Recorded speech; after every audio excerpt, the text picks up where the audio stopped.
যদি কারো বিবি এখানে মারা যেয়ে থাকে ওনার আগে বুঝে নেবেন বিবি কি সম্পদ ছিল।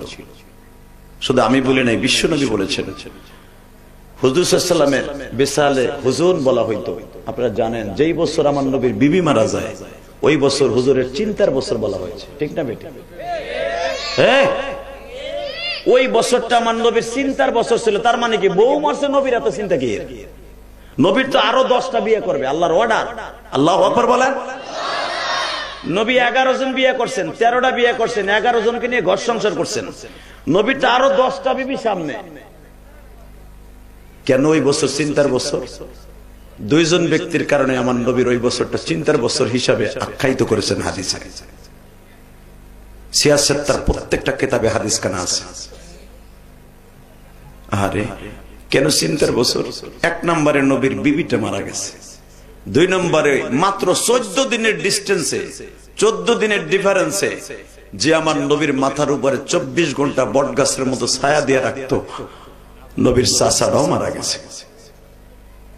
এই জন্য নবীর ওই বছরটা চিন্তার বছর বলে সমস্ত মুতাকাদ্দিমিন, মুতাআখিরিন, মুহাদ্দিসিন সবাই ওই বছরটাকে চিন্তার বছর হিসেবে আখ্যায়িত করেছে। আল্লাহু আকবার বলেন না? মানবতার শান্তির দুঃসারে ইসলাম নবী মুহাম্মাদের জন্য যদি চিন্তার বছর হয় বিবির মৃত্যু, আপনি বুঝালেন। আর বিবির মৃত্যুর কারণে আর আবু তালেবের মৃত্যুর কারণে আমার নবীকে আল্লাহ দুঃখ মুসাবার জন্য মেরাজে নিয়ে গেছে। আরো জোরে বলেন। আমার নবীর মনের মধ্যে প্রশান্তি দেওয়ার জন্য তার বাড়িতে নিয়ে গেছে। সুবহানাল্লাযী আসরা। মা খাদিজার জীবিত থাকা অবস্থায় কিন্তু মেরাজ হয় নাই। আমার নবীর বিবি মা খাদিজা ইন্তেকালের পরে আল্লাহ পাক তার বন্ধুরে তার বাড়িতে বেড়াইতে নিয়েছে। কারণ আমার বন্ধুর বিবিটা নাই।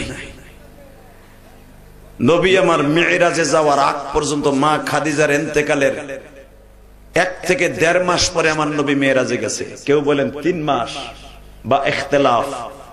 এই 3 মাস, 2 মাস, 2.5 মাসের মধ্যে আমার নবী ঠিক মতো বালিশে ঘুমাইতেন না, আমার নবী ঠিক মতো খাইতেন না। সেই মাকামে হুজুর মা খাদিজার বাড়ির মা খাদিজার কবরের মাথার কাছে বসে বসে জিমাইতেন আর কাঁদতেন।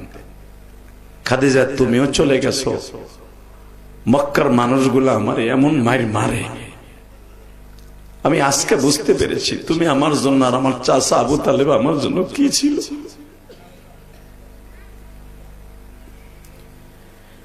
বাজানরে দিলটা নরম করে দিবেন গো বাবা। আমার নবীর বিবির ইন্তেকালের কারণে আপনার মা আমার মা খাদিজার ইন্তেকালের কারণে যদি বাবা ওই বছর নবীর চিন্তার বছর হয়, দুঃখের বছর হয়, কারণটা কি জানেননি? এই মহিলাটা আমার নবীকে তার জানের চাইতে বেশি ভালোবাসত। জোরে জোরে জোরে জোরে জোরে জোরে সেজদায় বসে ডাক দিবি মালিক,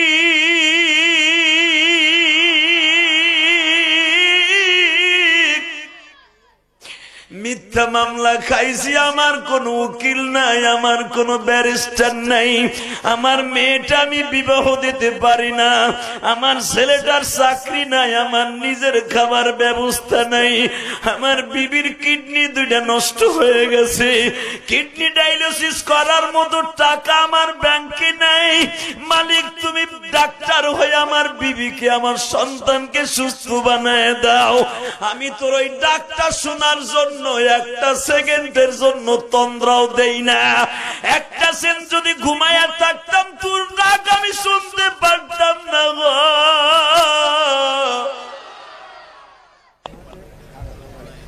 من يهده الله فلا مضل له ومن يضلله فلا هادي له. الذي أرسل رسوله بالهدى ودين الحق ليظهره على الدين كله وكفى بالله شهيدا. أما بعد فقد قال الله تبارك وتعالى فأعوذ بالله من الشيطان الرجيم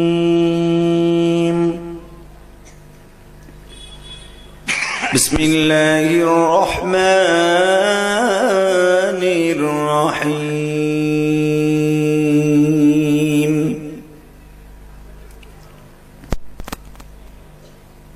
والذين آمنوا أشد حبا لله ولا تهنوا ولا تحزنوا وأنتم الأعلون إن كنتم مؤمنين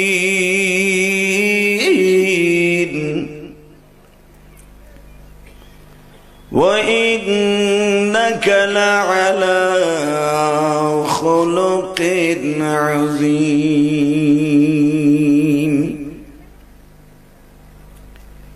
إن الله وملائكته يصلون على النبي يا أيها الذين آمنوا صلوا عليه وسلموا تسليما اللهم صل على محمد وعلى آل محمد كما صليت على إبراهيم وعلى آل إبراهيم إنك حميد مجيد درود شريف সবাই পড়েন কাজে লাগবে اللهم بارك على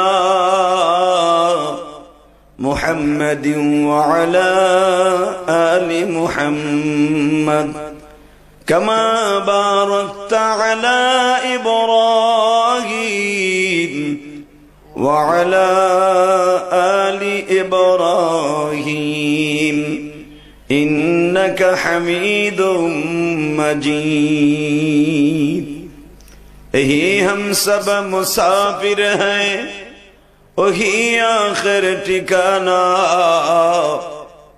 कोई आगे रवाना है कोई पीछे रवाना ला इलाहा इल्लल्लाह ला इलाहा जोरे ला इलाहा बालिश आलो ना ला इलाहा माथार बालिश नहीं ऐसो ला इलाहा इल्लल्लाह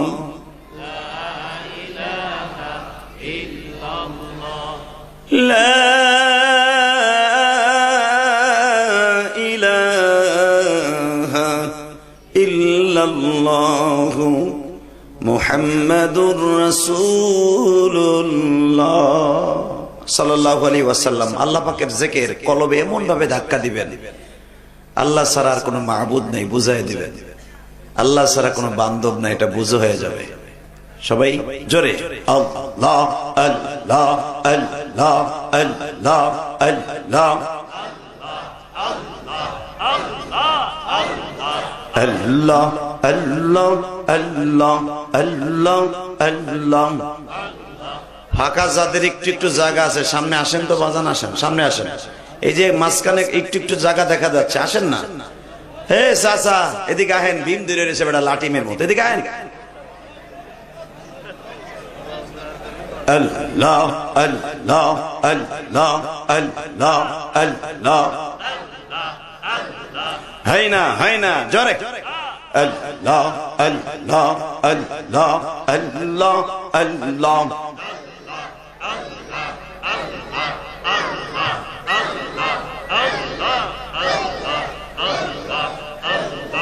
Allah Allah Allah Allah Allah Allah আল্লাহ লা ইলাহা ইল্লাল্লাহ মুহাম্মাদুর রাসূলুল্লাহ। সমস্ত প্রশংসার মালিককে। আল্লাহ নামে আসতে নিয়েন না। আল্লাহ নাম যে যত জোরে নিবেন দিলের ময়লা পরিষ্কার হয়ে যাবে। আগে তো শুনতাম দিলের ময়লা পরিষ্কার হয় বাপের দপ্তরে গেলে, পীর বাপের কাছে গেলে। কথা ঠিক না বেটি? আসলে দিলের ময়লা পরিষ্কার হয় উযকুরুল্লাহ যিকরান কাসীরা ওয়াসাব্বিহুহু বুকরাতাও ওয়া আসীলা। সকাল বিকাল জিকির করবেন, দিলের ময়লা পরিষ্কার হয়ে যাবে। দিলের ময়লা পরিষ্কার করে কে? জোরে, আরো জোরে। এক চাচা চুপ করে বসে রয়েছে। আমি জানি চাচি আপনারা না করে দিছে, কিন্তু চাচির কথা আজকে শোনা যাবে না। একসাথে বলেন, জিকির করবেন কার? না কোনো বাপের, পীর বাপের। আমার আগের যিনি ওয়াজ করেছেন উনি উলামা একরামের মাথার তাজ, তার আগে ওয়াজ করেছেন মা বাপ সম্পর্কে। হুজুর কত সুন্দর কথা বলেছেন, আকাযা রাব্বুকা আল্লা তা'বুদু ইল্লা ইয়্যা। একমাত্র ইবাদত হবে রবের, সিদ্ধান্ত একমাত্র রবের, সিদ্ধান্ত রবের, ইবাদত হবে একমাত্র তার। কথা ঠিক না বেঠিক? এরপরে যদি ইবাদত করার কারো অনুমতি থাকে সেজদা দেওয়ার, সে ছিল মা বাবা। কিন্তু তাদের প্রতি ইবাদত করার এবং তাদের প্রতি সেজদা দেওয়ার অনুমতি নাই। তাহলে মা বাবা হলো যদি আল্লাহ যাদের কথা বলেছেন ইল্লা ইয়া, ইল্লা ইস্তিসনা দিয়ে বলেছেন। খেদমত হবে মা বাবার, ইবাদত হবে একমাত্র তার। উনি কে? আরো জোরে, আরো জোরে। ওই আল্লাহর প্রশংসা বলেন তো দেখি আলহামদুলিল্লাহ। সমস্ত প্রশংসার মালিক কে? এখানে আসার তৌফিক কে দিবেন? যাইবার তৌফিক কে দিবেন? সব কাজের শুরুতে কার নাম নিবেন? খানা খাওয়ার সময়, পানি খাওয়ার সময়, সুদ খাওয়ার সময়।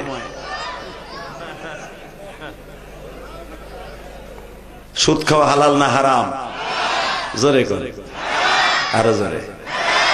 খাইতে খুব আরাম। আপনি কি জানেন এই যে বড় বড় উলামা একরাম ডাইনে বামে বসা, সুদের মাসলা যদি আপনি জানতেন দরকারে গু খাইতেন, সুদ খাইতেন না। কথা কর না কেন?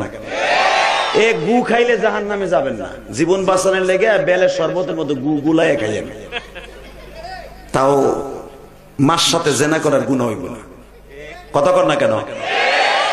দরকার হয় মরা গরু রাতের অন্ধকারে চুরি করিয়া সিলে খাইয়েন, কারণ মানুষ দেখলে তো খারাপ কইব, গুনাহ হইব না জীবন বাঁচানোর জন্য। কিন্তু সুদ যদি খান মার সাথে জেনা করার গুনাহ হবে। মার সাথে জেনা করার গুনাহ লিয়ে কবরে যাবা চান্দু চাচা, আর তোমার আল্লাহ মুরগার গিরিল করে দেব না, ফিডাইয়া কবরতে উড়ে ছেড়ে দিব। কথা কন না কেন? জোরে কন, আরো জোরে।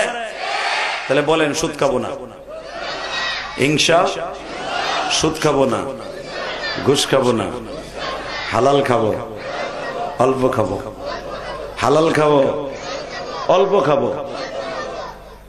এক চাচা চুপ করে রয়েছে, হ্যাঁ মনে মনে ভাবে আমার পোলাই তো সুদ খায়, আমি কেমনি কই? খান খান তবু সত্য কথা কোন। আমি জানি একদিনের ওয়াজ আপনি সুদের টাকা কালকে উঠে আনবেন না, এটা আমার জানা আছে। তারপর সত্য কথা কোন, তাও সওয়াব হইব। বলেন সুদ খাবো না, ঘুষ খাবো না, হারাম খাবো না, হালাল খাবো, অল্প খাবো, হালাল খাবো, অল্প খাবো। ও আর শেষ। এই মুসলমানের সন্তান, সবকিছু ইবাদতের মূল হলো হালাল খাবার। কথা বলেন না কেন? জিজ্ঞাসা আলেমুল আমাদের কাছে। আজকে আমরা হুজুররা ওরে দোয়া করি, কাম হয় না। কেমনে হইব? আমি যেই বাড়ি লজিন তাই, যেই বাড়ির টিফিন কেরি বারা ভাত খাই, ওই বাড়ি সুদ খায়। আমি ইলিয়াস রহমান জিয়াদি ওয়াজ করতে যে বেটার বাসায় যে খায় আমি তো চিনি না, ওই চান্দুর চান্দু কার ভোলা, আমার নিয়ে তুড়ে বড় লোকের বাসায়, হে সুদের ব্যবসা করে। আমি ওই খাইয়ে স্টেজ উঠলে আমার দোয়া কবুল হইব, বাস খামু বাস। কথা কর না কেন? তবে আমি না যাই না খাইছি, আমার একটু কম হইব। তোমরা যাই না শুনে আমার খাওয়াইছো, তোমরা খাইবা। বলেন সুদ খাবো না, ঘুষ খাবো না, হালাল খাবো, অল্প খাবো, ইনশা ইনশা আল্লাহ কবুল করেন। এবার বলেন মাহফিলে আসতে পেরে আপনি খুশি না বেজার? হ্যাঁ, যত সময় আলোচনা আল্লাহ মাকে দিয়ে করাবেন, আপনি থাকবেন না ভাগবেন? সবাই থাকবেন, ভাগবেন না তো? সত্য কথা কথা, সবাই থাকবেন? আল্লাহকে হাত উঠাই দেখান তো কে কে ভাগবেন। এরম এই বোর্ড আমি জানি, এর লেগে আমি চোখ বুঝে রয়েছি। আল্লাহ, তবে আমি জানি আপনারা কেউই যাবেন না ইনশাআল্লাহ। যাদবপুর পশ্চিমপাড়া বাইতুল নূর জামে মসজিদের উদ্যোগে একদিন ব্যাপী ওয়াজ ও দোয়া মাহফিলের সম্মানিত সভাপতি, আপনাদের অত্যন্ত প্রিয় মানুষ, অত্র মসজিদের সম্মানিত সভাপতি, আপনাদের প্রিয় মানুষ জনাব বীর মুক্তিযোদ্ধা জনাব নুরুল ইসলাম মোল্লা, আল্লাহ তাকে আপনি কবুল করেন, ধৈর্যশীল হওয়ার তৌফিক দান করেন। তার বেবিটা মারা গেছে কয়েকদিন হলো, আল্লাহ তার কবরটা জান্নাতের বাগান করে দেন। বাবা, দুটা সাপ যদি একে গর্তে থাকে, মারামারি করুক, ঠোকাঠুকি করুক, যখন একটা সাপ কেউ মেরে ফেলে আর একটা সাপ 2 দিন পরে এমনি মারা যায়। এটা এখন বুঝবেন না, যদি কারো বিবি এখানে মারা যেয়ে থাকে ওনার আগে বুঝে নেবেন বিবি কি সম্পদ ছিল। শুধু আমি বলি নাই, বিশ্বনবী বলেছেন। হুজুর সাল্লাল্লাহু আলাইহি ওয়াসাল্লামের বিসালে হুজুর বলা হইতো। আপনারা জানেন যেই বছর আমার নবীর বিবি মারা যায় ওই বছর হুজুরের চিন্তার বছর বলা হয়েছে, ঠিক না বেটি?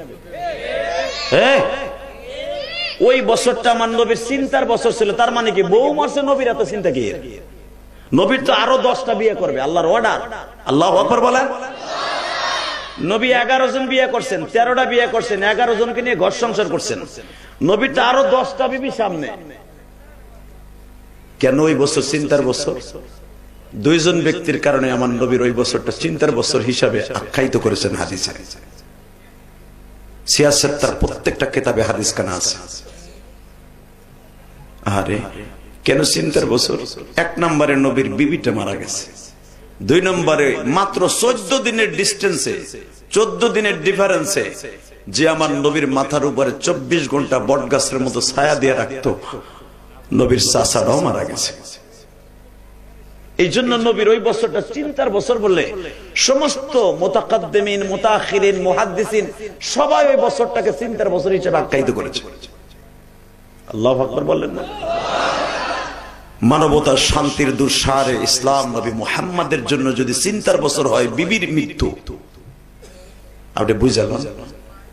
আর বিবির মৃত্যুর কারণে আর আবু তালেবের মৃত্যুর কারণে আমার নবীকে আল্লাহ দুঃখ মুসাবার জন্য মেরাজে নিয়ে গেছে। আরো জোরে বলেন। আমার নবীর মনের মধ্যে প্রশান্তি দেওয়ার জন্য তার বাড়িতে নিয়ে গেছে। সুবহানাল্লাযী আসরা। মা খাদিজার জীবিত থাকা অবস্থায় কিন্তু মেরাজ হয় নাই। আমার নবীর বিবি মা খাদিজা ইন্তেকালের পরে আল্লাহ পাক তার বন্ধুরে তার বাড়িতে বেড়াইতে নিয়েছে। কারণ আমার বন্ধুর বিবিটা নাই। নবী আমার মেরাজে যাওয়ার আগ পর্যন্ত মা খাদিজার ইন্তেকালের 1 থেকে 1.5 মাস পরে আমার নবী মেরাজে গেছে। কেউ বলেন 3 মাস বা ইখতিলাফ। এই 3 মাস, 2 মাস, 2.5 মাসের মধ্যে আমার নবী ঠিক মতো বালিশে ঘুমাইতেন না, আমার নবী ঠিক মতো খাইতেন না। সেই মাকামে হুজুর মা খাদিজার বাড়ির মা খাদিজার কবরের মাথার কাছে বসে বসে জিমাইতেন আর কাঁদতেন। খাদিজা, তুমিও চলে গেছো, মক্কার মানুষগুলো আমার এমন মার মারে, আমি আজকে বুঝতে পেরেছি তুমি আমার জন্য আর আমার চাচা আবু তালেব আমার জন্য কি ছিল।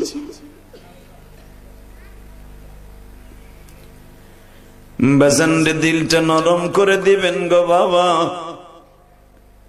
আমার নবীর বিবির ইন্তেকালের কারণে আপনার মা আমার মা খাদিজার ইন্তেকালের কারণে যদি বাবা ওই বছর নবীর চিন্তার বছর হয়, দুঃখের বছর হয়, কারণটা কি জানেননি? এই মহিলাটা আমার নবীকে তার জানের চাইতে বেশি ভালোবাসত। জোরে জোরে জোরে জোরে জোরে জোরে আমার উলামা একরাম ভাইরা জানেন, সিরাতে মুস্তাফার ভিতরে আসছে, ইবনে হিশামের মধ্যে আসছে, আল বিদায়া ওয়ান নিহায়া কিতাবের মধ্যে একই রকম বর্ণনা করছে আল্লাহর কুতুব। আমার নবী যেখানে বসতেন ওইখানেই বসে থাকতেন। হুজুরের 4টা মেয়ে বাবারে খাবার দিতে চাইতেন, নবী ঠিক মতো খাইতেন। আবু বকর বিশ্ব নবীর পিছনে যাইয়া খাবার নিয়ে দাঁড়িয়ে থাকতেন, খাইতেন না। আবু বকর খাদিজা আমার সব শান্তি লইয়া চলে গেছে, দোয়া করো আমি যেন আবার আমার আগের সাবেক জিন্দেগিতে ফিরে এসে আমার উম্মতের জন্য আবার দিনের কাজ চালিয়ে যেতে পারি। আল্লাহু আকবার জোরে বলেন তো। তাহলে বুঝালাম আজকের মাহফিলের সভাপতি সাহেব ওনার বিবিটা হারিয়েছেন, আল্লাহ ওনার বিবিকে মাফ করে দেন। আজকের মাহফিলের যিনি প্রধান অতিথি উনিও আপনাদের অত্যন্ত প্রিয় মানুষ, অত্যন্ত দানবীর, এবং যুব দলের সম্মানিত সভাপতি ঢাকা জেলার জনাব ইয়াসিন ফেরদাউস মুরাদ ভাই, উনি আসতেছে। আজকের মাহফিলের উদ্বোধক জনাব মোহাম্মদ নায়েব আলী, প্রিয় অতিথি জনাব দেওয়ান মোহাম্মদ সালাউদ্দিন রুবেল। আজকের মাহফিলে যিনি আমার আগে ওয়াজ করেছেন, অত্যন্ত দামি মানুষ, শাইখুল উলামা, শাইখুল হাদিস, হাজারো আলেমের উস্তাদ, উস্তাজুল আসাতিজা, হযরত আল্লামা হযরত মাওলানা হাফেজ মুফতি আব্দুল হাকিম দামাত বরকাতুল আলিয়া, আল্লাহ হুজুরের হায়াতকে লম্বা করে দেন। আজকের মাহফিলে অনেক উলামা ইকরাম কথা বলেছেন, সবাই আমার চাইতে অনেক বড় বড় আলেম, মুহাক্কিক, মুদাক্কিক, মুদাব্বির। আমার মাথার তাজ নায়েবে নবী হযরত উলামা ইকরাম আমার ডানে বামে বসে আছেন। বসে আছেন কালামপুর মাদ্রাসার স্বনামধন্য প্রিন্সিপাল সিরাজি সাহেব, না ইউসুফ বিন সিরাজি, এবং আমার ডাইন পাশে বাম পাশে অনেক উলামা ইকরাম বসে আছে ছদ্মবেশে, যারা আমাকে ইলমের দিক দিয়ে জন্ম দিতে পারে। বক্তা হইলেই যে বাবা বড় হয়ে যায় তা না।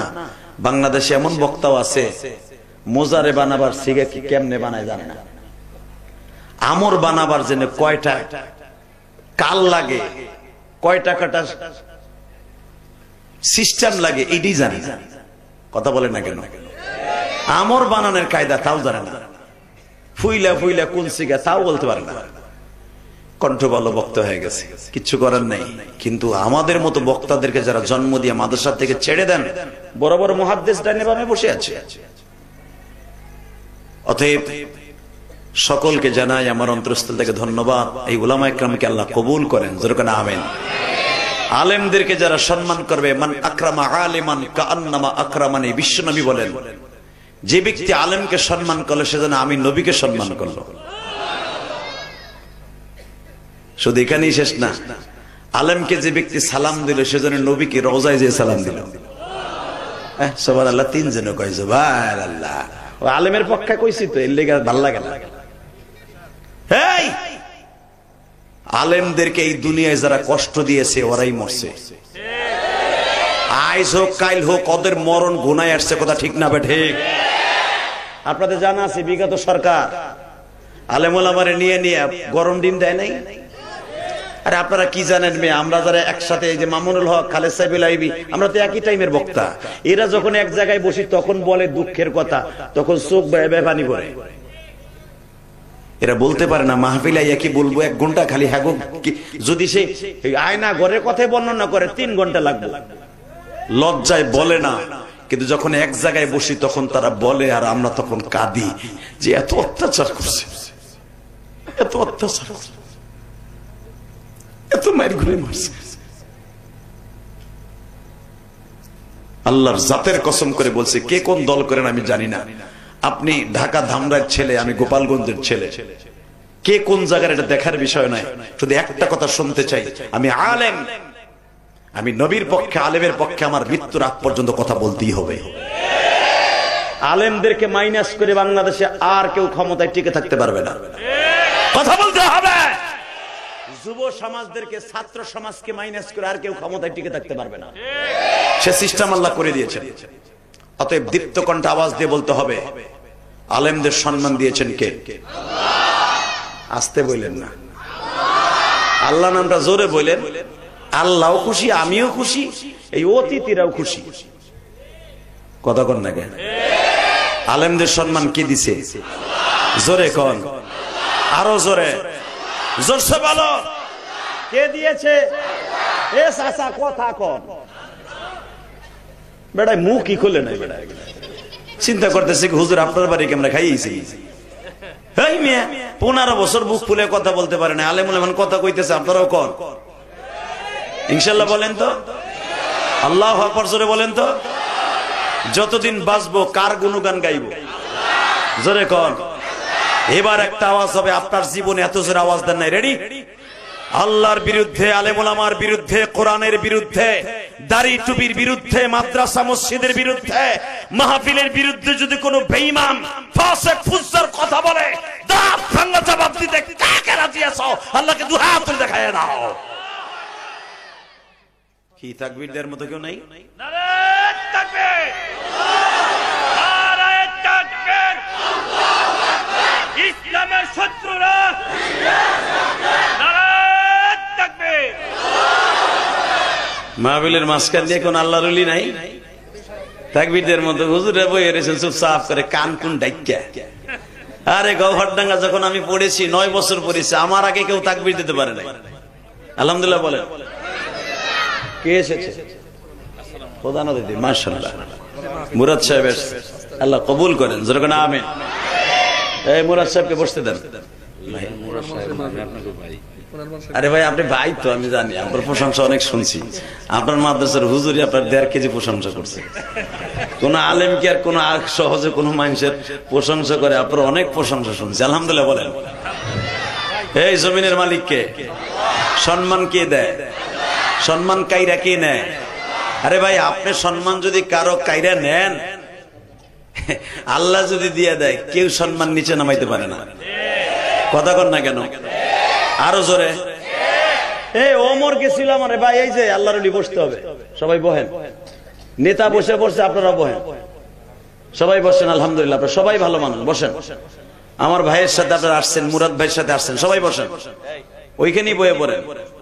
আল্লাহ তাআলা সবাইকে কবুল করেন, যেরকম আমিন। যারা দাঁড়ায় আছেন ভলান্টিয়ার ভাইরা, তোমরা আমার কলিজার ভাই, তোমরা একটা গোলাপ ফুল। ছাত্র সমাজ আমার কাছে একটা গোলাপ ফুল, তোমরা এই দেশের একটা মডেল চেঞ্জ করে দিতে পারো ইনশাআল্লাহ। চাকা পুরান হয়ে গেলে নতুন লাগালে যেরকম গাড়ির যৌবন ফিরে আসে, এই দেশের যৌবন ফুরাই দিয়েছে যুব সমাজ। আল্লাহ কবুল করেন, যেরকম আমিন। এই যে হের বড় মকাগুলা বহে না, হ্যাঁ বহামিয়া গেট লাগাই দাও তো, জানি কোন বাইরে দিতে না পারে, কায়দা মতো লাগাই দাও, আর ঢোকার সিস্টেম নাই। আল্লাহ কবুল করেন, যেরকম আমিন। আমার মুরাদ ভাই এখানে এসছে, প্রধান বক্তাও হাজির, প্রধান অতিথিও হাজির, মাহফিল পরিপূর্ণ কামিয়াব ইনশাআল্লাহ বলেন, মারহাবা বলেন। এই সমস্ত মানুষ আইসে কি বলছে শুনছেন? আমি মুরাদ সাহেব না, আমি আপনাদের ভাই। আরে এমনও নেতা পাইছি রে ভাই, আপনি কি জানেন?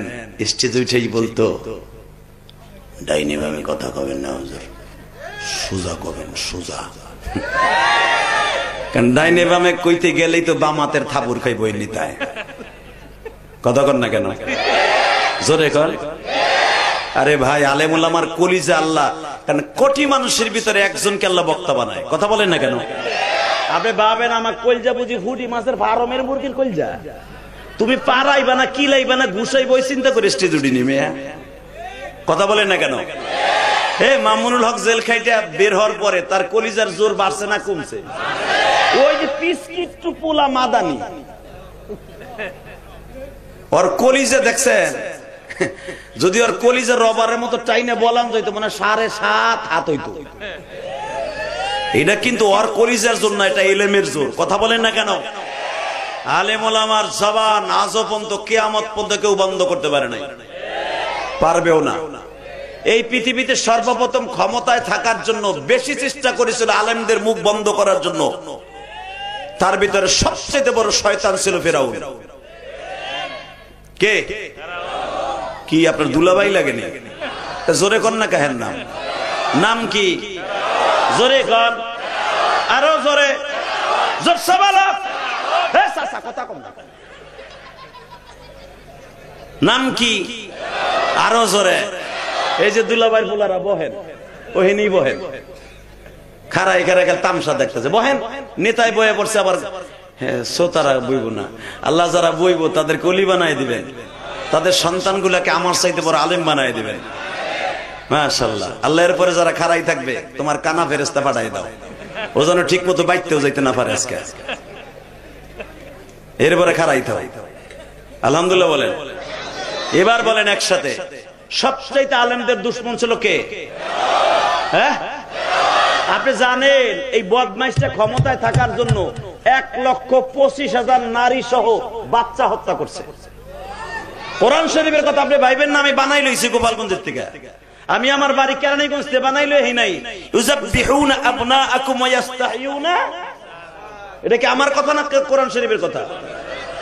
1 লক্ষ, আয়াতের তাফসীর খুলে দেখেন, 1,25,000 বাচ্চা মা সহ মেরে ফেলছে শয়তান, খালি ক্ষমতায় থাকার জন্য। নাউজুবিল্লাহ বলেন না? হঠাৎ করে একদিন বলে ফেলেছে, হ্যাঁ কিছু ভাড়া করা আলেম ছিল, হ্যাঁ কিছু ভাড়া করা আলেম ছিল। প্রত্যেকটা সরকারে কিছু স্যাম্পল আলেম থাকে। হক্কানি আলেম কোনদিন জালিমের পক্ষে যায় না, মেরে ফেললেও যায় না। এটা এই জামানা থেকে না, আদম নবীর জামানা থেকে। আমার মতো আলেমকে, এই ইউসুফ সাহেবের মতো আলেমকে, এই সমস্ত আল্লাহর ওলিদেরকে পৃথিবীর কোন সরকার কিনতে পারবে না। মুসা নবীও কিনতে পারে নাই, কিনছিল তার কিছু ফেরাউন চাটা আলেম, যেগুলারে বলা হয়তো ইস্টুলুজা, যাদেরকে বলা হয়তো গোলক ঠাকুর। এই বদমাশ গুলাকে বলতো, দেখতো আগামীতে আমার কোন শত্রু মত্র আসেনি, আমার দিক তাকায় থাকবেন, কোন দিকে ঘাড় ঘুরাবেন না, ডাইরেক্ট কোরআন শরীফের কথা। ভাড়া করা গুলা বলে দিছে গণনা বাসনা করে, এটাও ক্রেডিট আল্লাহ দিছে, এই যোগ্যতাও আল্লাহ দান করছিলেন। দেখি না শয়তান কত দূর যাইতে পারে। খোদা কি এই মাসের 10 তারিখ রাত 2:30টায় এসে যাবে একজন নবী, নাম তার মুসা। সুবহানাল্লাহ, খেতার নিচে যাইয়া কই। এবার আবার আমি চান্স দিছি, আবার আমার মুরদ ভাই আমার পাশে বসা, মুরদ ভাই আজকে আবার শেষ করে যাবে, আবার হে এমপি হইব। আলহামদুলিল্লাহ বলেন। আল্লাহু আকবার বলতে পারলেন না? হে বেটা, এমপি চান না? যেই লোকটা আইয়া হুজুর কো কয় আমি আপনাকে ভাই, জানি ইলেকশনের আগে পীড়িতের কথা সবাই কয়, ইলেকশনের পরে বলে যাইবে বেটা কি হরে। তবে ইলেকশনের পরে আমি আবার জোর কইলে আমু হের লেখায় দেখি, তখন ভাই কয়নি। যদি কয় তাহলে মুরাদ সাহেব ভালো হলো, জয়ের মালা তারি হোক, বারবার হোক। আলহামদুলিল্লাহ বলেন। ঠিক আছে না? চাষা আমার দিক চাই দিয়েছে, কি কয় না আল্লাহ। হ্যাঁ, আল্লাহর কি কারিশমা। ফেরাউন ওই দিনকে আবার সারাশি অভিযান চালাইছে, সারাশি অভিযান, চিরুনি অভিযান। কোন বাড়িতে, কোন গাড়িতে, কোন জায়গায় কোন মহিলা প্রেগনেন্ট আছে কিনা দেখ। যেদিন মুসা আলাইহিস সালাম আসবে সেদিন সারাশি অভিযান চালাইছে। তার আগে তো মারছেই, 5 বছর আগে তা মারতেছে। যেদিন মুসা পয়গম্বর আসবে সেদিন কেউ মারছে। মুসা আলাইহিস সালামের মায়ের পেটটাকে 1 বার 2 বার না বহুতবার চেক করছে। চেক করে দেখে পেটে বাচ্চা নাই, হালাক ওই মহিলার পেটেই মুসা।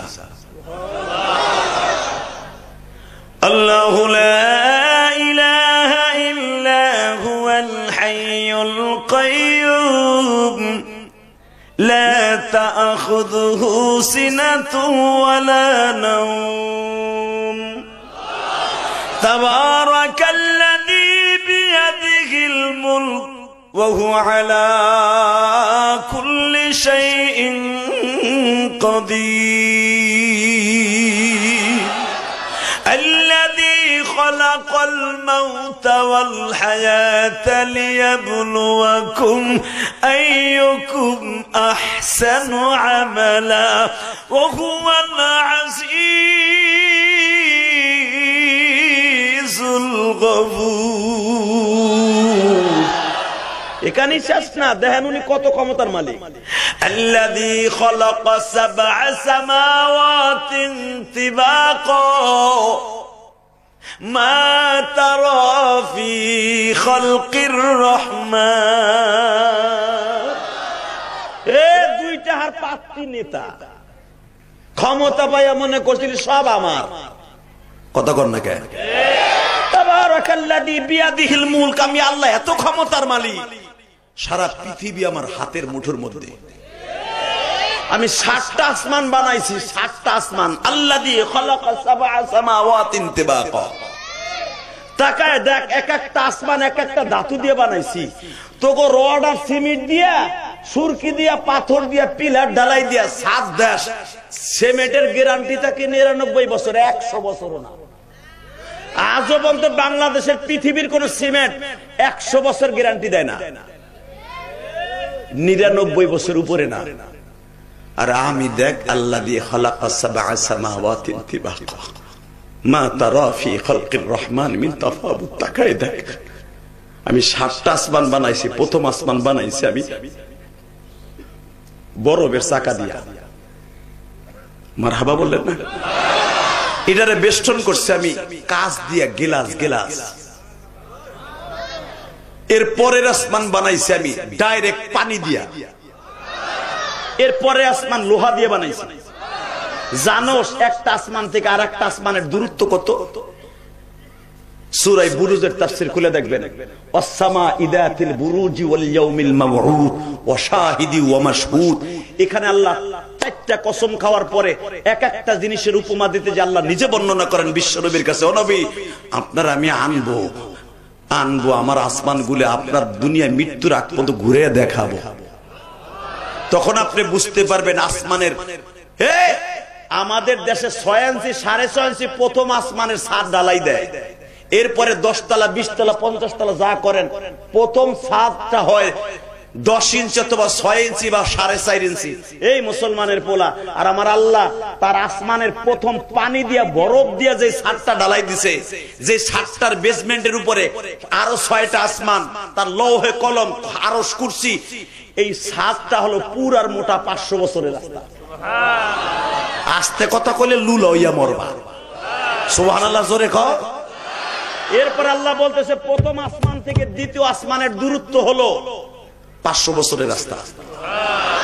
এরপরে দ্বিতীয় আসমান আমি পুরার মোটা রাখছি 1000 বছরের রাস্তা। এরপরেরটা হলো 1500 বছরের রাস্তা। যেই আসমানের উপরে আমি রহব স্বর্ণ দিয়ে বানাইছি, জমরুদ পাথর দিয়ে একটা মোটা 20টা চাদর লাগাইছি সপ্তম আসমানে। ওই 20টা চাদরটা হলো 500 বছরের রাস্তা, পুরার মোটা। তাও আমি কিসের উপর রাখছি জানোস? বেগাইরে আমাদিন তারাউনাহা, কোরআনে আছে না নাই? আমি কোনো খুঁটি লাগাই নাই, তোরা ছোট্ট একটু প্যান্ডেল করছো আর 250 বাঁশ লাগাইছো। কথা কন না কেন? আবার উপরে বাতাসে যে উড়ে না যায়, উপরে আবার রশিও দিছো। আর আমি আসমান বানাইছি এত পুরার মোটা, ছাদ ঢালাই দিছি আমি লোহা দিয়া, তামা দিয়া, স্বর্ণ দিয়া, রূপা দিয়া, লাস্টেরটা দিছি জমরুদ পাথর দিয়া। তুই কি জানোস বেগাইরে আমাদ, আমি কোনো খুঁটি লাগাই নাই, আমার কোনো পিলার নাই। আল্লাহু আকবার জোরে বলতে পারলেন না? কোনো পিলার নাই। আমি মাত্র 7টা আসমানকে 8 জন ফেরেশতার কাঁধে রেখে দিছি। আমি সেই রব বলছি, শোন ফারজি'িল বাসারা হাল তারা মিন ফুতুর, তাকায় দেখ, যতবার তাকাবি, সুম্মারজি'িল বাসার, যতবার তাকাবি দেখবি আমার 100 বছর আর 500 বছর আর কোটি বছর গ্যারান্টি না, কোন খুঁটি লাগাই নাই। আমি এমন রবের রব, আমি বলে দিছি 8 জন ফেরেশতারে 7টা আসমান কান্দে করে খাড়াই থাকবি কিয়ামত পর্যন্ত। ইজা শামসু কুব্বিরাত ওয়া ইজান নুজুমু কাদারাত ওয়া ইজাল বিহার সুজ্জিরাত ওয়া ইজান নুফুসু যুফিজাত। এই আসমানগুলোকে আমি টুকরা টুকরা করে জমিনে ফেলবো কিয়ামতের আগে।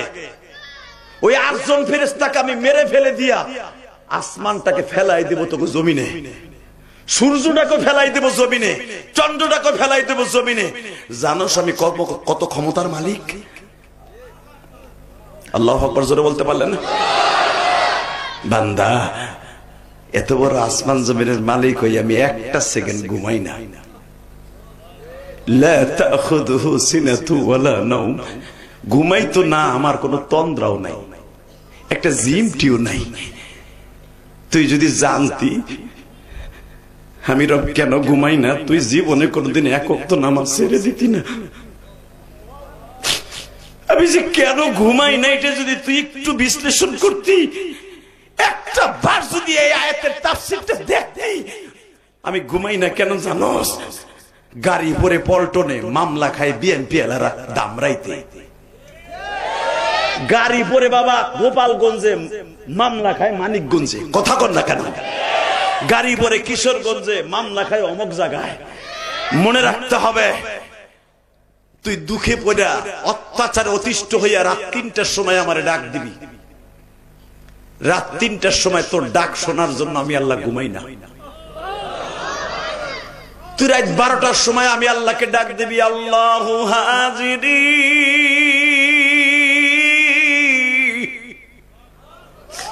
নিজের হাতে আমায় তুমি বানায়া কোনদিন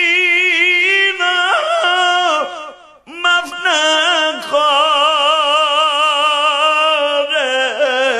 পারবে না। বরদর আমদ বান্দায়ে বুরিখতা আবরুয়ে খুদ বাসি আরিখতা। আল্লাহু আকবার জোরে বলতে হবে। বাদশাহ জুরমে মারা দর গুজর মা গুনাহগারে মে তু আমর से गार तू तवंगर गश्ताई अज मालमा इजा मा गाफिल शुदी अज हालमा। বান্দা তুই রাত 3টার সময় আমি মওলারে ডাক দিবি, সিজদায় বসে ডাক দিবি, মালিক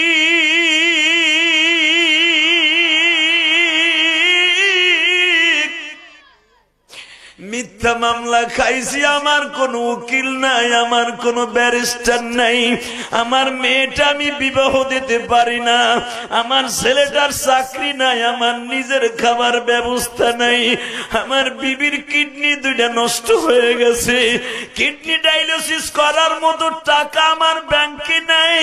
মালিক তুমি ডাক্তার হয়ে আমার বিবিকে, আমার সন্তানকে সুস্থ বানায় দাও। আমি তোর ওই ডাক্তার শোনার জন্য একটা সেকেন্ডের জন্য তন্দ্রাও দেই না। একটা সেকেন্ড যদি ঘুমায়া থাকতাম তোর ডাক আমি শুনতে পারতাম না গো।